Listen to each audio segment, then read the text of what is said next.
a wiry, thick-quilted thrush. "What is the land like?" asked Artigall.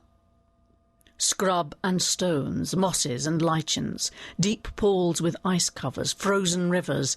There are white creatures there, I've been told, that scutter in the snow and hide in holes, and slick grey efts in the pools. They used to say the lichens were edible, if not palatable. All hearsay. I haven't been there." "And the whistlers?" "No one has seen them and lived," said the thrush. "Indeed, to hear them is mostly fatal. They fly or glide like grey shadows and make a sound. A sound?" "A sound?" "So it is said, a high whistling sound at the extreme edge of what any creature can hear, yet all must hear it. A dog can hear whistles that you hear as disturbed silence, but these creatures have the power to pierce any ear, bird and man, bear and snowcock, even your sleeping stone reptile who appears to be lifeless." Artigall looked at Draco Silex, who had shown no sign of life since the bale fires of the last village. "I could do with his counsel," said Artigall, "if he could be wakened." "If the whistlers woke him," said the thrush, "you would not live to hear his counsel, and your bones would be picked in an instant." They built a shelter near the last tree and set up their tents before night fell. Noises howled and hummed round them, fine glassy sounds and a regular quavering boom, and the icy blasts of the wind blowing and flowing over the dry rattling twigs of the last tree.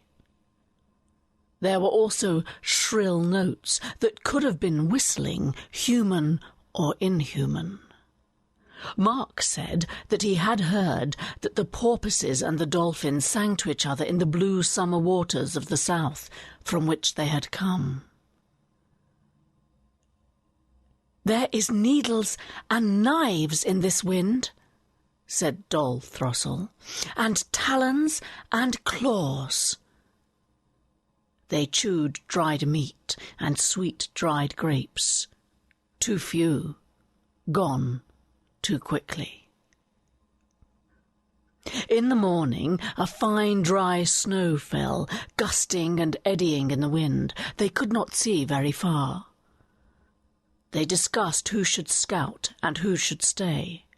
Mark asked if Artigall's geography books had contained maps of this land. There were a few maps of the Northern Empire, he said, vague, shapeless spaces with a few rivers and many drawings of fabulous beasts with 20 legs or curving claws. It was written, "White Waste." I remember 1 or 2 trails without issue, and arrows pointing out of the page to the north.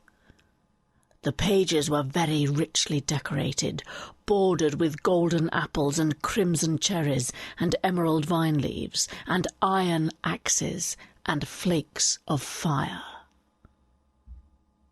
Dol Throssell remembered how Mark, the page boy, had mocked the young prince at the outset, with his stories of the books of venery, history, geography, dutifully committed to memory in the study prison of his White Tower in the south, and how Artigall's knowledge had led them through forests, and his languages had made it possible to speak to strangers, and his books of tracking and stalking had found food in hard places.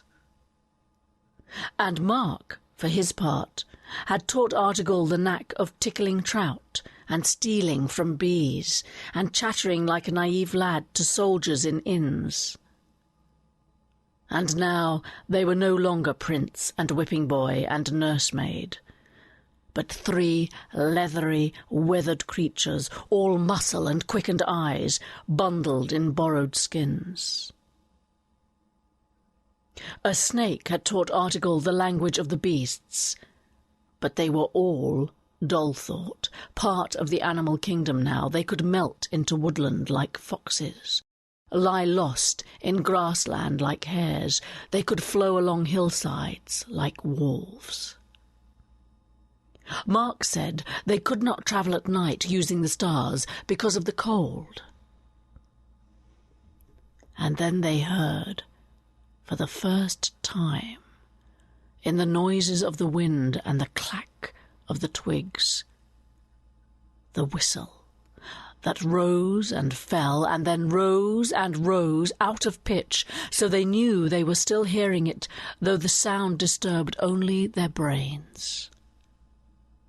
And Dol's courage failed, and she thought she was a fool and a madwoman to bring 2 mere boys so far in search of a kingdom that was perhaps only a fantasy out of legend.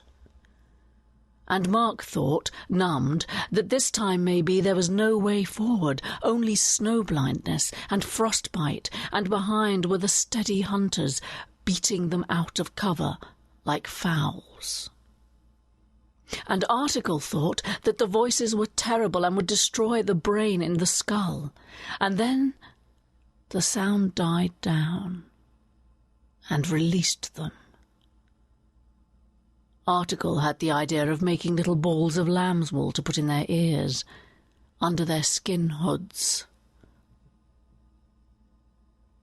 In the morning the 2 boys set out, leaving Dol under the thorn. "If we do not come back within 3 days," said Article, "you must turn back. The soldiers may not harm you if I am not there." "Nonsense," said Dol. "I will come after you, whatever may befall. I am no mean tracker by now." They found, after a mile or 2 of careful advance over characterless scrub and a crackling frost, that they needed their ears in the ice gloom, both to test brittle crusts over deep crevices and to listen to the land for footfalls, for the snap of branches, for the beat of wings. They found a kind of goat path among the little junipers and ling, which widened into a track. They stumped steadily on. Mark singled out prominent stones along the track, which might be pointers, put there by human hands. The cloud cover was lowering and thickening. They examined the stones and found scratches, an arrow perhaps, a bird's foot, 3-toed on one and then on another. They decided, if they found a third, to turn back and fetch Dol and their provisions and try this road. A little wind got up and blew ice in their faces in sharp splinters. They could hear singing in this wind. At first, they did not speak of it, taking it for an interior humming that kept time with their footsteps and the beat of blood. Mark said, in the end, "Do you hear sweet voices in the wind?" "So you hear them too. Voices, thin and high, and a kind of flute, or maybe another voice. Maybe an ice equivalent of a mirage in a desert. Maybe the voices of the whistlers, or the spirits of their victims." They struggled on, and the track became less definite. There were no more markers. The wind pelted them with frozen snow. Mark said, "The singing is unbearably sad, unbearably," and fell over in the snow behind Article. As Article turned, the perfectly pitched music in his head turned to an undulating whistle. He reached to put the bulb of wool in his ears, fumbling with his fur-gloved fingers before he knelt by his friend.